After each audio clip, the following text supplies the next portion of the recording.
કેમ છો મિત્રો? મજામાં? ફરી પાછું એક તમારું નવા વિડીયોમાં સ્વાગત છે.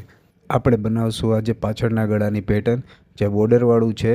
અને બોર્ડર કેવી રીતે એડજસ્ટ કરવી ને એ, કેમ કે આપણે બોર્ડરનો લુક આપવાનો છે બ્લાઉઝમાં પેટર્ન માટે. એટલે જો સૌથી પહેલાં મેં કેનવાસ પટ્ટી ગળામાં ચોંટાડેલી હતી અને ગળાની પટ્ટી બેસાડી દઈશ આખી પાછળના ગળામાં. જો કેવી રીતે કરું છું, જો આ પોઈન્ટ આવે છે ને અહીંયા આપણે દોરો મૂકીને કરવાનું હોય છે, એટલે આપણો પોઈન્ટ બરાબર નીકળે. ખાસ કરીને જોજો દોરો કેવી રીતે મૂકવાનો હોય. હવે ક્યારેય પોઈન્ટ તમારાથી ન થતો હોય ને સરખો, તો તમારાથી પોઈન્ટ બહુ મસ્ત થાય.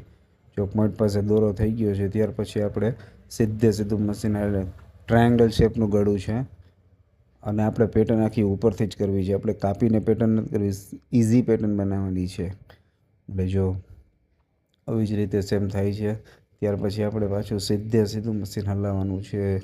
આવી જ રીતે એકદમ સિમ્પલ રીતે પાછા આપણે પોઈન્ટ પાસે આવી ગયા છીએ, એટલે પોઈન્ટ પાસે આપણે દોરો નાખીને જ આપણે ઉઠલાવશું. સેમ એવી જ રીતે જો અહીંયા દોરો પાછો હું મૂકું છું કે કેવી રીતે એક ટાંકો આગળ હલાવીને દોરો મૂકવાનો હોય છે, એટલે આપણે પોઈન્ટ બરાબર થાય.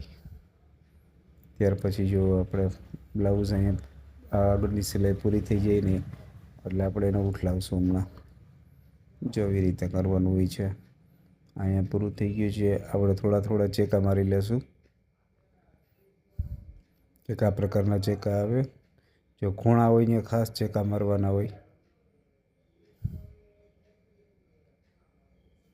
આવી રીતે બે સાઈડ મારી લીધા છે.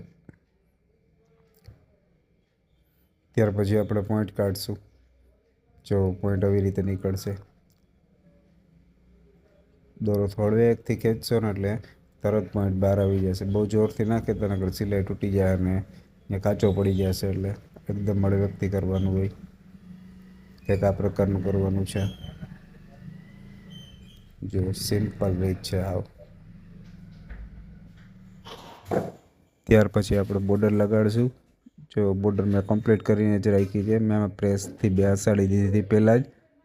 હવે એવી રીતે આવે છે. જો એમાં વચ્ચેના મિડલથી ફાંક મારી લીધી અને હવે ઊંધી સાઈડથી નીચેની સિલાઈ લગાડું છું, એટલે એમાં સોસ આપણા હાથમાં આવે ને. કેમ કે ઘણીવાર એવું થાય કે ઉપરથી લગાડીએ ને તો સોસ આવે ને બોર્ડર ખેંચાઈ જાય.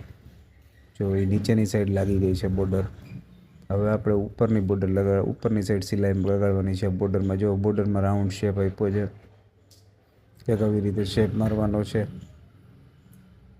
એકદમ ધારની સિલાઈ લાગવી જોઈએ. કોઈને એવું લાગવું ન જોઈએ કે બોર્ડર ઉપરથી મૂકી છે. એકદમ સિમ્પલ રીત છે. એકદમ ધાર ઉપર સિલાઈ લગાડતા રહ્યો. જો આવી જ રીતે ધાર ઉપર સિલાઈ મારજો. મશીન આડાવડું ન